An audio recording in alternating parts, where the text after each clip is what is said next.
আসসালামু আলাইকুম। আজ মহান স্বাধীনতা দিবস। 1971 সনের 25শে মার্চের ভয়াল রাতের পরে 26শে মার্চ আমরা পেয়েছিলাম। 26শে মার্চ সকালে আমরা রেডিও বার্তায় আমরা ভাষণ পেয়েছিলাম, বাংলাদেশ আজ থেকে স্বাধীন। বঙ্গবন্ধু শেখ মুজিবুর রহমানের রেফারেন্সে তৎকালীন মেজর জিয়াউর রহমান শহীদ রাষ্ট্রপতি, ওনার একটি ঘোষণাপত্র সারা বাংলাদেশে অডিও বার্তায় রেডিওর মাধ্যমে পৌঁছে যায়।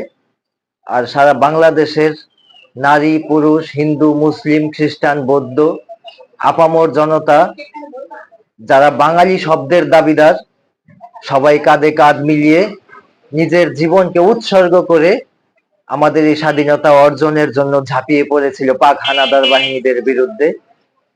দীর্ঘ 9 মাস রক্তক্ষয়ী যুদ্ধের পরে 30 লক্ষ প্রাণের বিনিময়ে, দীর্ঘ 9 মাস স্বাধীনতা যুদ্ধের পরে প্রায় 2 লক্ষ মা বোনের ইজ্জতের বিনিময়ে অর্জিত আমাদের এই স্বাধীন রাষ্ট্র, স্বাধীন পতাকা আমাদের বাংলাদেশ।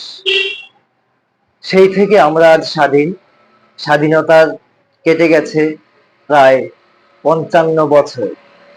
শ্রদ্ধা ভরে স্মরণ করছি দীর্ঘ 9 মাস এবং তার অতীত সময়ে এই আন্দোলনের সাথে যারা জড়িত ছিলেন, 71-এর মহান মুক্তিযুদ্ধের সাথে যারা জড়িত ছিলেন, যুদ্ধের আগে এবং যুদ্ধের সময় যারা জীবনকে উৎসর্গ করেছিলেন এই স্বাধীন রাষ্ট্র আমাদেরকে উপহার দেওয়ার জন্য, সেই সমস্ত বীর সেনাদের স্মরণ করছি শ্রদ্ধা ভরে। তবে আজ একটি দৃশ্য দেখে মর্মাহত হয়েছি।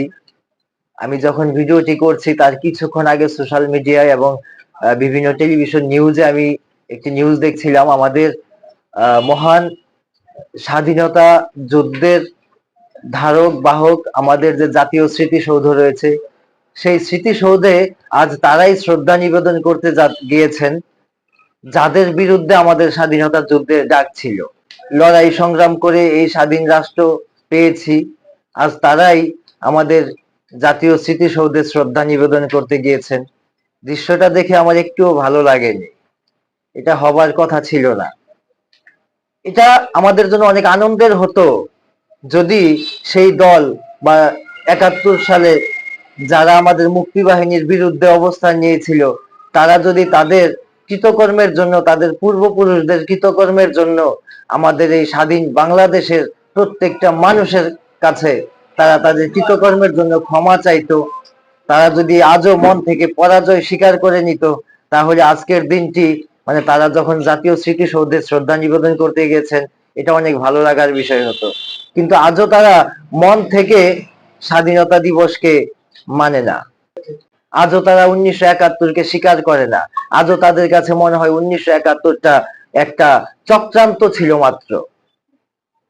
সেই মানুষগুলো যখন তাদের ভুল স্বীকার না করেও তারা শ্রদ্ধা নিবেদন করতে জাতীয় স্মৃতিসৌধে যায়, তখন আমার কাছে মনে হয় এটা নিছক তারা সংসদের সদস্য হিসেবে জাস্ট দায়িত্ব পালন করতে সেখানে গিয়েছে। সত্যিকার অর্থেই তারা শহীদদের প্রতি শ্রদ্ধা নিবেদন করতে যায়নি। তো সব মিলিয়ে আমরা আজকে যে যেখান থেকে আছি, যে যেখান থেকে এই ভিডিওটি দেখছি, সবার কাছে আমার অনুরোধ থাকবে মহান মুক্তিযুদ্ধের সঠিক ইতিহাসটা জানার চেষ্টা করবেন। অবশ্যই মহান মুক্তিযুদ্ধের বিরুদ্ধে যারা অবস্থান নিয়েছিল তাদের কাছ থেকে অন্ততপক্ষে 71 ইতিহাস জানতে বা শুনতে যাবেন না। তারা অবশ্যই ইতিহাসকে বিকৃত করার চেষ্টা করবে। আসুন আমরা তাদের এড়িয়ে যাওয়ার চেষ্টা করি এবং 1971-এর মহান মুক্তিযুদ্ধের সঠিক ইতিহাসকে আমরা জানবার চেষ্টা করি। মত দ্বিমত থাকতে পারে, রাজনৈতিক মত দ্বিমত থাকতে পারে, স্বাধীনতা যুদ্ধের ইতিহাসকে সামনে রাখলে বঙ্গবন্ধু শেখ মুজিবুর রহমান এবং জিয়াউর রহমান সহ জাতীয় চার নেতা সহ সেই সময়ের অন্তরপক্ষে আওয়ামী লীগের সাথে যারা জড়িত ছিল তাদের অবদান অস্বীকার্য। আসুন তাদের প্রত্যেকটা মানুষের রুহের মাগফিরাত কামনা করি এবং যারা জীবিত অবস্থায় যে যেখানে রয়েছে সবার জন্য দোয়া কামনা করি। সবাই যেন দীর্ঘজীবী হয়, সবাই যেন সুস্থতার সাথে রাষ্ট্রীয় সম্মানের সাথে পৃথিবী থেকে বিদায় নিতে পারে। আল্লাহ হাফেজ।